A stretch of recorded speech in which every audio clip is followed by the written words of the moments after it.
Greetings, everyone who is following us at Be Healthy Media.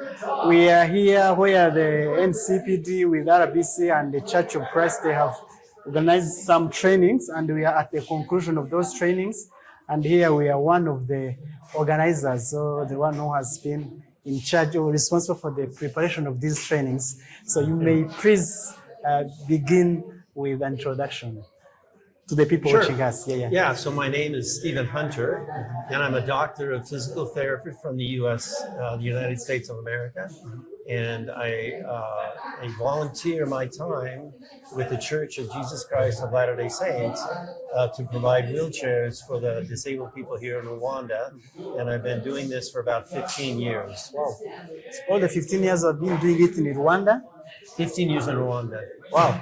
So we found you here in these trainings, and someone may ask why have you prepared these trainings? What was the aim and the purpose behind these trainings? Yes. So the Church of Jesus Christ of Latter-day Saints believes in helping people to become self-sufficient. And part of that is to be able to be mobile so they can go to school, they can go to work, they can visit their friends, they can go to church. So the Church of Jesus Christ of Latter-day Saints asks for donations from their members. They have about 13 million members in the world, and they ask for donations, even small donations, for the purpose of humanitarian help for people around the world. And so we receive these donations, and with that money from the donors, then we provide wheelchairs for those here in Rwanda at no cost to them. Okay. And we train clinicians and technicians to evaluate the recipients of wheelchairs to get the right fit, to get the right wheelchair for their needs.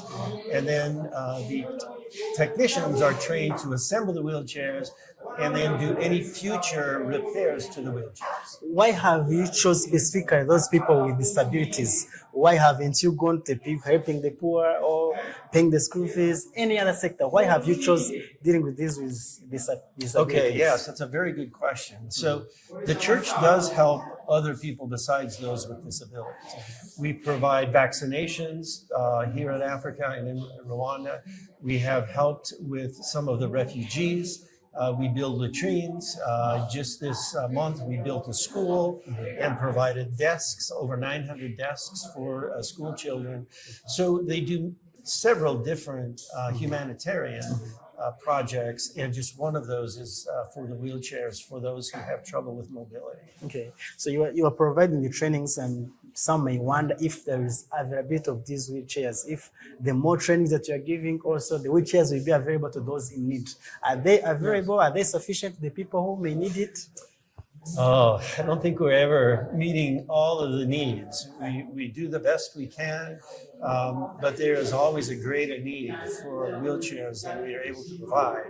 But we just keep helping every year and one person at a time, to help them. And this week was very important because we were able to train over 20 clinicians and 13 technicians from all over Rwanda. So they came from everywhere. And now that they are trained, we have about 900 wheelchairs in the storage, National Medical Stores at NMS. And so now they can assess those individuals where they are living and request the wheelchair through the district pharmacy to be delivered to the district hospital and then to be provided for the individual. So we have worked with RBC and NCPD to do a very good process to provide the wheelchairs to those who are in need. Wow, that's great.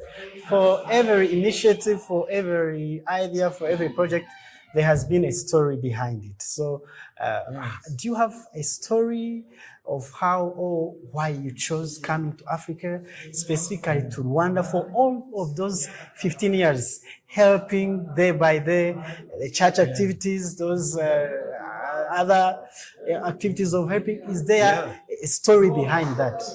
Yeah, I can tell an individual story. This was when I first came over 10 years ago. And provided a wheelchair to a man who had a disability from birth.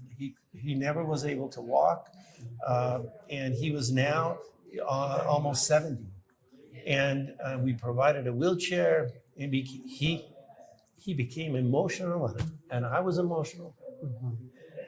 And I asked him, I said, so now that you have a wheelchair, after 70 years of crawling on the ground, I said, what are you going to do? What's the first thing you're going to do now that you have greater What was mobility? that? And I listened intently, and he said, I am going to go to a playground to watch children play. Wow. Yeah. And I His watched children. any children, Very but I emotional. think it was a very simple thing, something Yeah. that he was not able to do. Yeah. That brought him joy was to go watch children Yeah. play, and now Yeah. he can do it. Yeah. Wow. Wow. That's great. You are doing very good, and I know after all the God that you are serving will reward you. Yeah, sure. Thank you so much for the great time and for all that you are doing. Yeah, have a good time. No, thank you very much. Thank you. Okay.